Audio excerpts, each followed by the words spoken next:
ఈ ఎన్నిక మీకు ముఖ్యమైంది అన్న నేనేం కొత్తగా ఎమ్మెల్యే లేదు, ప్రభాకర్ రెడ్డి అయ్యేది లేదు, కేసీఆర్ ఏమి ఎక్కేది లేదు, రేవంత్ రెడ్డి దిగిపోయేది లేదు. కానీ రేవంత్ రెడ్డికి సురుకు పెట్టాలి. లక్షల్లో సంపాదించడం ఈ రోజుల్లో సాధ్యమా? అవును, ఇట్స్ పాసిబుల్. ఇన్వెస్ట్మెంట్ అక్కర్లేదు, రిస్క్ లేదు. ఇది W కామర్స్. రేవంత్ రెడ్డి బిడ్డ, నువ్వు అవ్వ తాతలకు 4,000 ఇస్తాని మోసం చేసినావు, అక్క చెల్లెళ్లకు 2,500 ఇస్తాని మోసం చేసినావు. అందుకే దుబ్బాకలో నిన్ను గుద్దుతే నీకు దిమ్మ తిరగాలి. నేను రేపు పొద్దున అసెంబ్లీలో అడగద్దా రేవంత్ రెడ్డిని?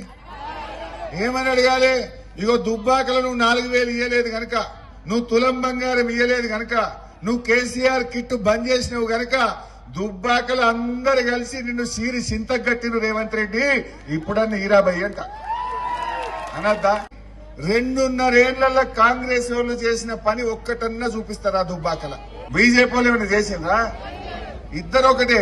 ఆయన హైదరాబాద్ లో గరుస్తాడు, ఈయన ఈ దుబ్బాకల గరుస్తాడు. బీజేపీ వాళ్ళు కాంగ్రెస్ వాళ్ళు తిట్టుడు తప్ప చేసులు ఏమన్నా ఉన్నది? అసలే డబుల్ బెడ్రూమ్ ఇళ్లకు పట్టాలి, వాడిని అయ్యే జాగిర. డబుల్ బెడ్రూమ్ లో జాగా తీసుకున్నది, ఇండ్లు కట్టించింది మా రామలింగన్న, ఇచ్చింది మా కొత్త ప్రభాకర్ అన్న.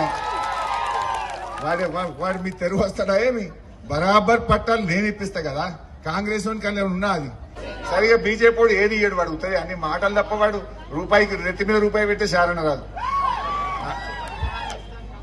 పనికాహారం దేశంలోనే పనికాహారం తీసేస్తుంటే ఈడేమిస్తాడు? ఇంకా మొత్తం భారతదేశంలో దానికి తూట్లు పెట్టిండ్రు. ఇప్పుడు పనికాహార పథకానికే తూట్లు పెట్టిండ్రు.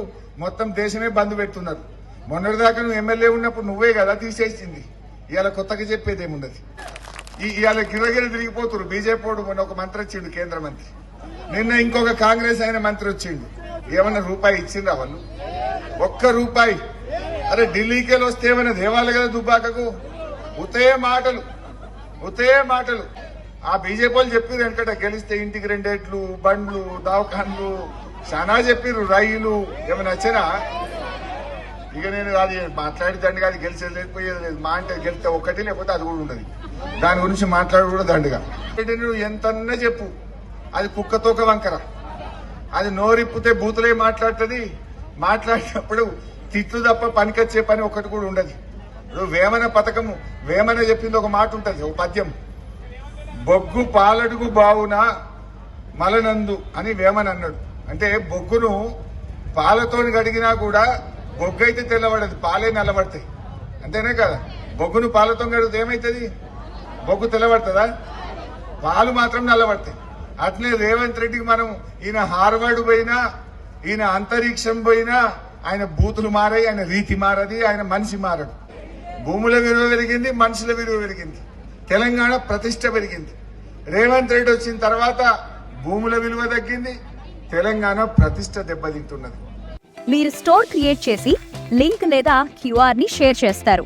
కస్టమర్ ఆర్డర్ ప్లేస్ చేస్తారు. డెలివరీ, రిటర్న్స్, రిఫండ్స్ అన్ని ప్లాట్ఫామ్ హ్యాండిల్ చేస్తుంది. తెలంగాణలో పెట్టుబడులు రావడం లేదు.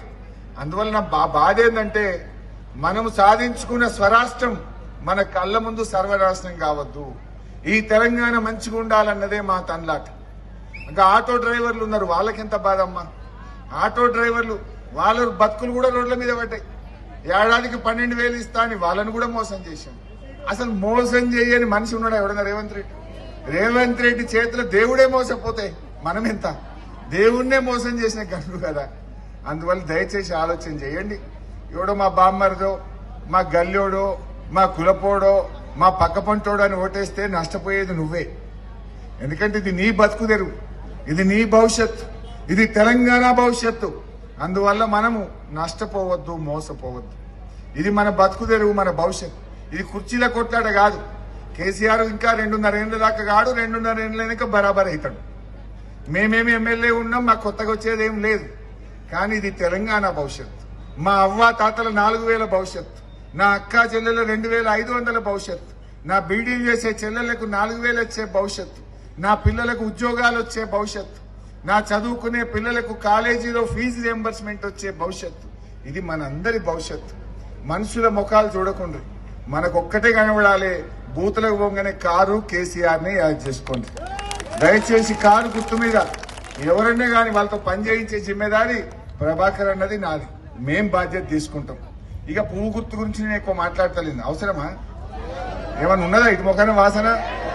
అది వాడిపోయింది, కమలం వాడిపోయింది.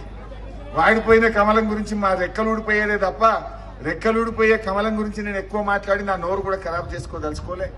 ఇక ఈ పోలీసు వాళ్ళని అడ్డం పెట్టుకొని కాంగ్రెస్ వాళ్ళే గిర్ర గిర్ర తిరుగుతురు. పాపం ఆ పోలీసు వాళ్ళ కడుపు కూడా కొట్టిండు రేవంత్ రెడ్డి. వాళ్ళకు కూడా ఇచ్చే పైసలు బంద్ పెట్టిండు. పోలీస్ స్టేషన్ అలవెన్స్ వస్తలేదు, పోలీసు వాళ్ళ బండ్ల పెట్రోల్ కు పైసలు వస్తలేవు, పోలీసు వాళ్ళకు సరెండర్ లీవ్ వస్తలేదు. వాళ్ళు కూడా మనుషులే కదా, వాళ్ళకు కూడా కడుపు ఉంటుంది కదా పోలీసు వాళ్ళకు. ఇలా పోలీసు వాళ్ళకి కడుపు కూడా ఎండుతున్నది. వాళ్ళ పిల్లలకు ఫీజులు కట్టడానికి కూడా పోలీసు వాళ్ళకి పైసలు లేవు. పోలీసు వాళ్ళకు మోసం, ఆటో డ్రైవర్లకు మోసం, రైతులకు మోసం, కూలీలకు మోసం, మహిళలకు మోసం, విద్యార్థులకు మోసం, నిరుద్యోగులకు మోసం, దేవుడికి కూడా మోసం. మోసం దేవుడు ఉన్నాడా? అటువంటి రేవంత్కు మనమే ఓటుతో గుణపాఠం చెప్పాలని చెప్పి కోరుతూ జై తెలంగాణ. మెదక్ జిల్లాకు రాలే, అటటటు తిరిగిండు. నిజామాబాద్ వేయిండు, కర్నార్ వేయిండు, ఈ పక్కపొంట వరంగల్ వేయిండు. మెదక్కు రమ్మంటే వస్తలేడు. ఈడ హరీష్ రావు ఉన్నాడు, ఈడ గెలిచేటట్లేదు. కాంగ్రెస్ వాళ్ళు రమ్మన్నారట మెదక్కు. రమ్మంటే రేవంత్ రెడ్డి మీ ముఖానికి ఒక్కటి కూడా గెలిచేటట్లేదు రా, వచ్చి నాయిచ్చేది పోతుంది, నేను రాను మెదక్ అన్నాడు. చుట్టూ తిరిగిడు తప్ప మెదక్కు రాలే. మెదక్ వచ్చే ముఖం లేదు రేవంత్ రెడ్డికి.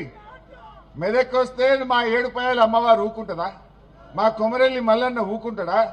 నువ్వు దేవుణ్ణి మోసం చేస్తే ఆ దేవుడు మొదలే మా ఏడుపాయల అమ్మవారు చాలా పవర్ఫుల్, కొమరెల్లి మల్లన్న చాలా పవర్ఫుల్. ఇలా దేవుళ్ళను మోసం చేసి ముఖం లేక ఇలా మెదక్ జిల్లాకు రేవంత్ రెడ్డి రాలేదు, వచ్చే ముఖం లేదు. హోమ్ మేకర్ అయినా, కంటెంట్ క్రియేటర్ అయినా, కిరాణా షాప్ ఓనర్ అయినా అందరికీ సమాన అవకాశం. భారతదేశం మొత్తం మీద దాదాపు 25,000 మందికి పైగా WCommerce తో స్టోర్స్ నడుపుతున్నారు. Visit www.wcommerce.store